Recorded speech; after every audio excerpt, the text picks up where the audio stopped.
Hi, welcome back to the channel. Well, the new ignition system's arrived, so I need to get it on the car and see if I can get that engine running. Right, those of you that follow my channel know that I've been having real problems getting the engine to run smoothly. I've tried all sorts of things. The car came with a Bosch distributor with an electronic ignition pack on it.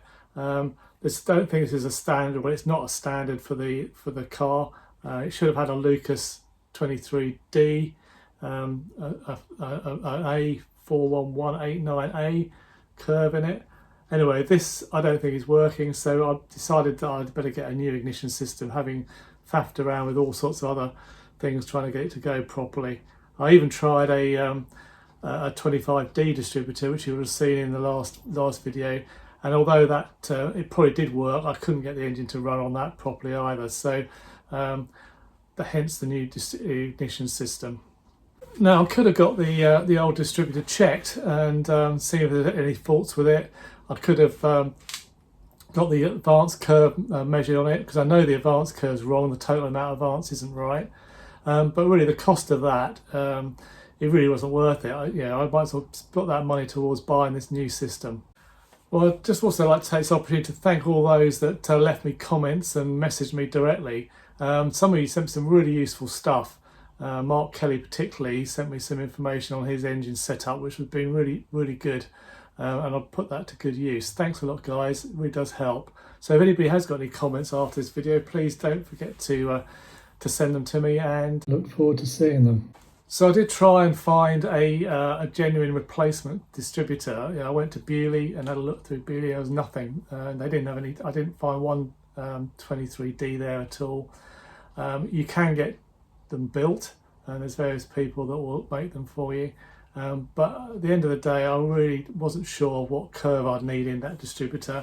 And unless I put the car on a rolling road, I'm never really going to know anyway. So I decided I wanted electronic ignition. And the options really were, well, there's many options, I guess, but I sort of narrowed it down to, there's the people like Power Spark and AccuSpark that make replacement distributors, and you can get electronic ignition packs put in them. They're quite reasonably priced. They also add the bonus of you can get a sort of an engine or sort of like an ECU that you can do a certain amount of programming to. Power Spark sell the Alden Amethyst system. It's quite expensive, a little bit expensive, and that is accessed via I think a computer. AccuSpark do a black box, which they call the Black Box 3 stealth system. That's quite good because you can actually program in the advanced curves manually by pressing buttons on the thing. It also gives you a readout of what the vacuum is at any point of time on the engine. And then there's some more sophisticated options which are much more expensive, like the 123 ignition system, which is probably the ideal option for me, but really the cost of it I couldn't really justify. I'm on a budget and didn't want to sort of spend that sort of money. And then there's things like No Diz, which is a distributor-less system, quite advanced, quite complicated because you use a proper ECU. You need throttle position sensors, crank position sensors, that sort of stuff. And also it's going away from the sort of traditional look of the car. As my car's quite original, I really would like to keep the original look as best I can. So all in all, I decided to go for the AccuSpark system, mainly because I thought their black box was probably the easiest thing for me to deal with, and also they were the most helpful in terms of providing information and technical support. So no doubt many of you have something to say about this, about the choice, but be interested to hear your views. Please leave me a comment if you can, and I look forward to hearing what you've got to say. Well, this is what I got from AccuSpark for a brand new distributor. The distributor comes already with the electronic ignition fitted, because that's what I specified. It's got centrifugal advance in there. I don't know if you can see in there. I'll turn it like that. So that's supposed to be suitable for a full twin cam. The only thing it didn't come with is a clamp, but as you know, I've made a new clamp, so I'll tidy that up before I put that on here. And what I need to do is I've got to jam up the advance mechanism in there. This one is supposed to be for a Ford Twin Cam or Lotus Twin Cam, so that advance curve may be okay. We'll have to have a look in a minute. I also bought a new coil. Well, the coil I got is a AccuSpark hardcore 3 ohm with no ballast resistor. That's what they recommended. There's the actual coil. So this is a solid state coil, so you can mount this in any position you like. It's not all full of oil like the traditional Lucas ones. Got a set of iridium plugs, new set of leads, and most importantly a black box. Let's get the right way around, which this allows me to set the advance curve, both the vacuum advance and the main dynamic advance. I need to take the distributor apart, and so what I want to do is I'm going to fit this distributor, because it has got as it is with its centrifugal advance in it, get the engine running and then set it up so that the static's in the right place, sort of 10 degrees or 12 degrees. I'll have to decide what I'm going to do there. Get the engine running okay, get that static timing set up, and then I'll install this black box, and we'll adjust the timing curve, the advance curve on that. Well, as you can see, that's the existing coil. Well, the position of that coil is not ideal because it's right below the carbs, and if the carbs were to leak, it is possible, I guess, that you could get petrol on there. But I think for the moment I'm going to leave it, because the new coil, I think I could probably get it in here somewhere and move that overflow bottle to here or something like that. But of course, it would be ideal to put it somewhere like here or here or here. But of course, you've got the rest of the air box to go on here, and then there's the inlet duct that goes right down to the front. So I need to retain that. So that's really sneakers me. There's no point in putting it up here because that's again near the carbs. Might be able to get it up on the bulkhead somewhere, but again, a bit of a plumbing nightmare to do that. Anyway, so for the moment I'm just going to take off the old coil and stick this down there where the old one is. Right, there's the coil on, and now just to get the distributor off. Well, the AccuSpark distributor comes with two cables attached to it. A long positive and a black negative from the ignition module. So now you'll see whether they are long enough to reach the coil. I'm going to do this wire this up on a temporary basis to start with. I'm obviously going to put the black ignition on, and I'll then tidy all the wiring up once that's in place and working. Right, the red's clearly long enough, the black isn't. The black's just there, negative, so I need to extend that. So let's go and put some terminals on here. Right, well, I've extended the black wire on the distributor, so it's now the same length as the red wire. I'll probably have to shorten these down again when I've got the thing running, and when I've sort of tied up the wiring in the car. I've also marked the position of number 1, so in relation to the distributor cap, and then on the distributor cap. So if I put that on there, you can see that those line up, and it lines up with plug lead number 1. Now you're probably wondering why these plug leads are so blooming long. Well, it's a sort of universal kit that came with the set of parts, and again, I'll shorten these down once I've got everything running and I know exactly how long they need to be, so I've got a nice neat installation. Right, I found from experience that when you try and install the distributor, these flap down, they get jammed on things, the block and other gubbins underneath the manifold. So I've just put an elastic band around there to hold them in, and I'll just cut that off when I'm done.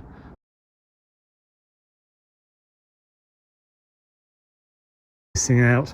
You know it's on the combustion stroke, and also you can have a look in there. You can see that the exhaust cam is sort of pointing generally in that direction, so you know it's on the ignition circuit cycle for the cylinder number 1. And then I'll turn the crank to get the into sort of at 10 degrees before top dead center. Well, it's just on the 10 there, 10 degrees of advance, that is. That's the static. And obviously take the plugs out to do all that. So all I need to do now is, I've got the ring already mounted in there, so I just need to get the distributor in there now.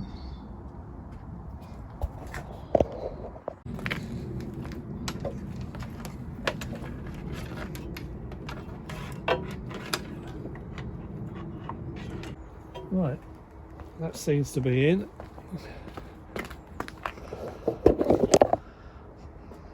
Let me just get the camera and show you.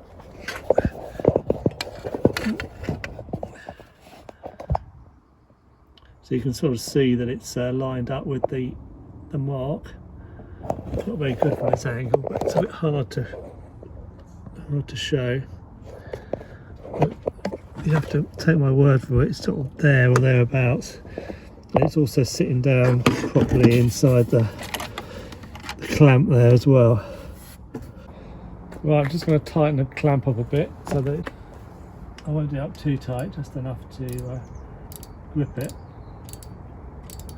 Because I'll probably have to loosen this off and turn this when I actually set the timing up.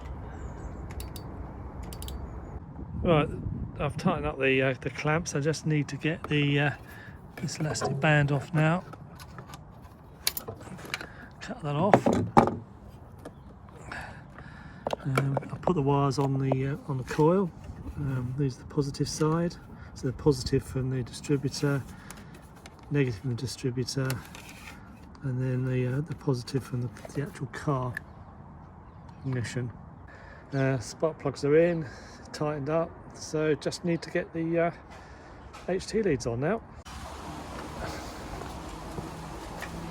Well, these are ridiculously long, but as I said, I'm going to shorten these down later once I've got the thing installed, and also work out, there's the coil lead where the coil is going to go. So if the coil didn't go up there, that's going to be long enough.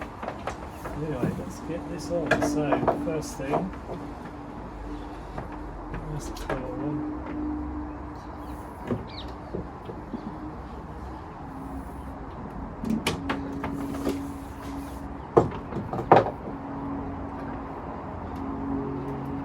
Through the middle.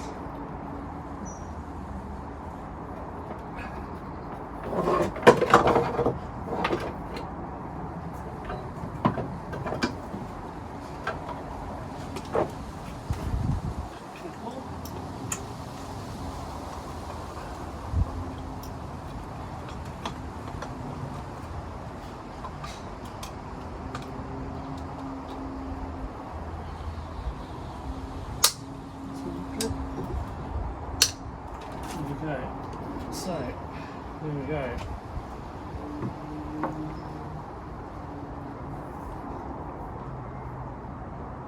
Well, number 1.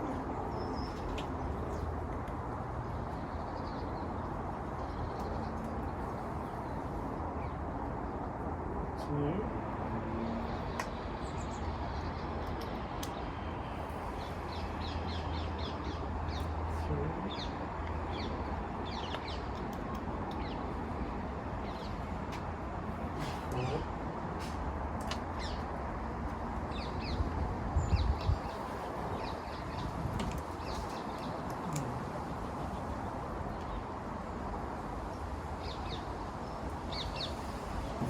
Coil. Move that back this way.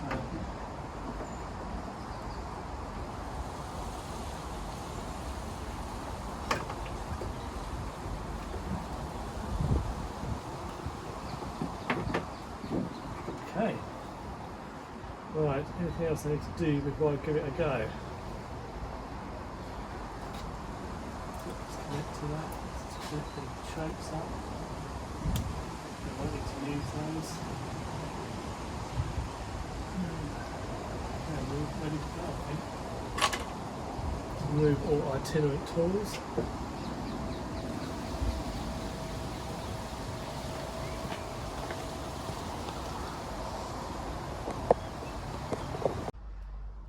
Right, let's give this a go. Right, so neutral. A couple of pumps on the accelerator. Ignition on.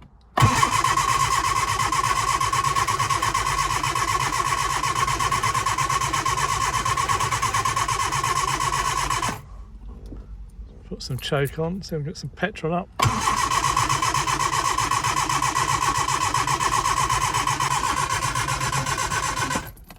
Nothing. Right. I'll put some easy start in. That's better.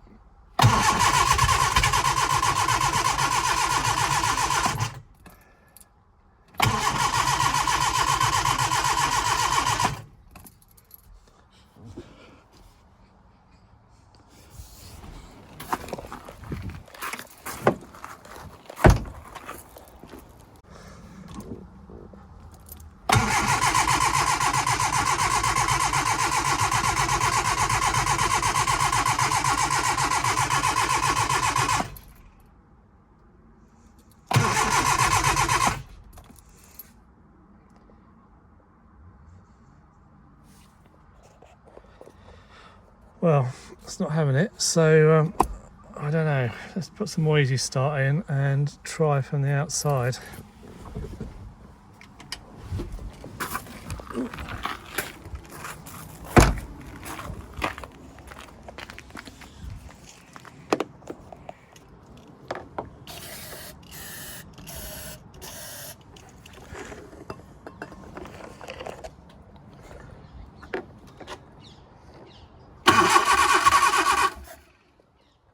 Trying.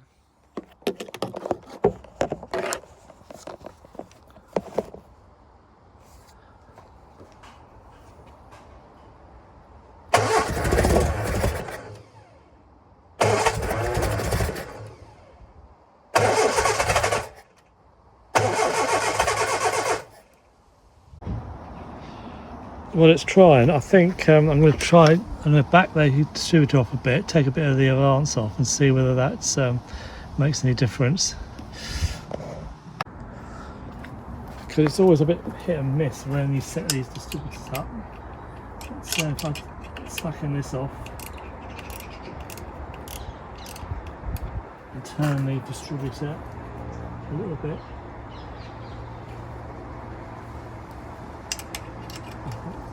Not moving very easily. Let's try a little bit. Let's give that a go.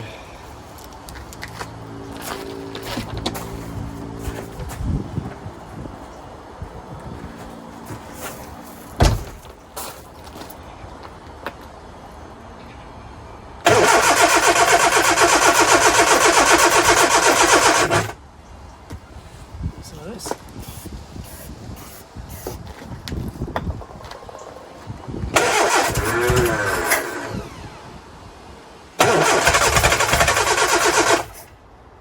Almost like it's not getting enough fuel.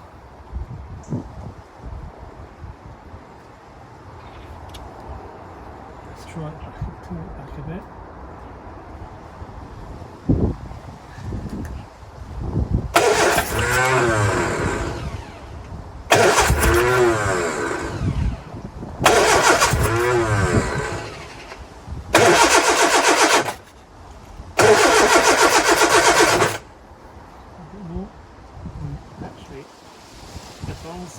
Let's see if that makes a difference.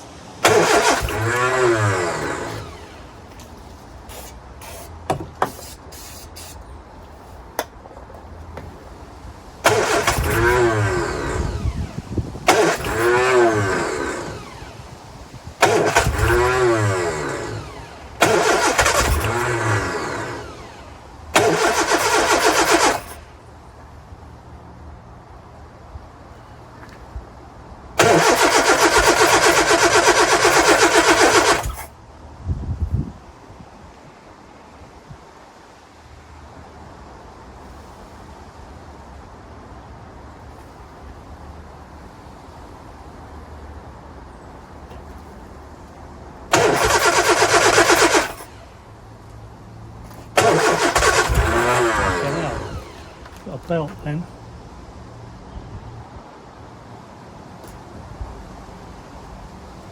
Well, that's not good. Right, let's give this a go.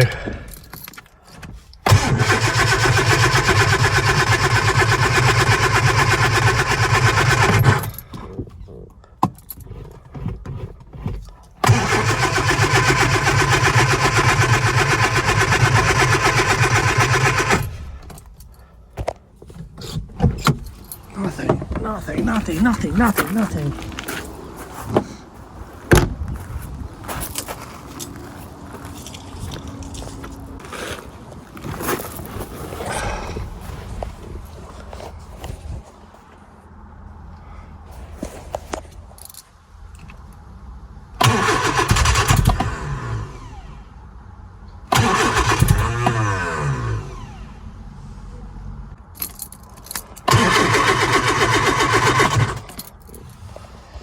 Nothing.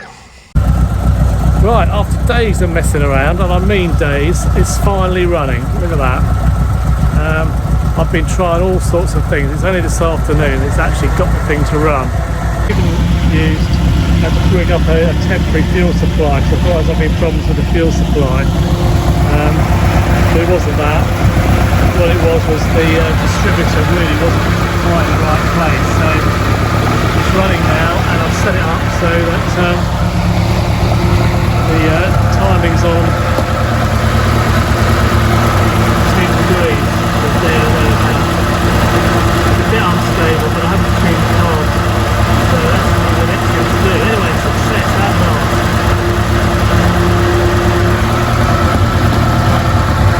Right, well, the next thing to do is to tidy up the all the wiring. I need to sort out all these HT leads, get all the wiring tidied up. I've had a problem with the fuel line. That was leaking here, so I need to get some new fuel pipes. And then obviously I need to wire in the new black box thing. But if you want to see any of that, you need to catch me next time. Thanks for watching, and don't forget to like and subscribe, and I'll see you soon.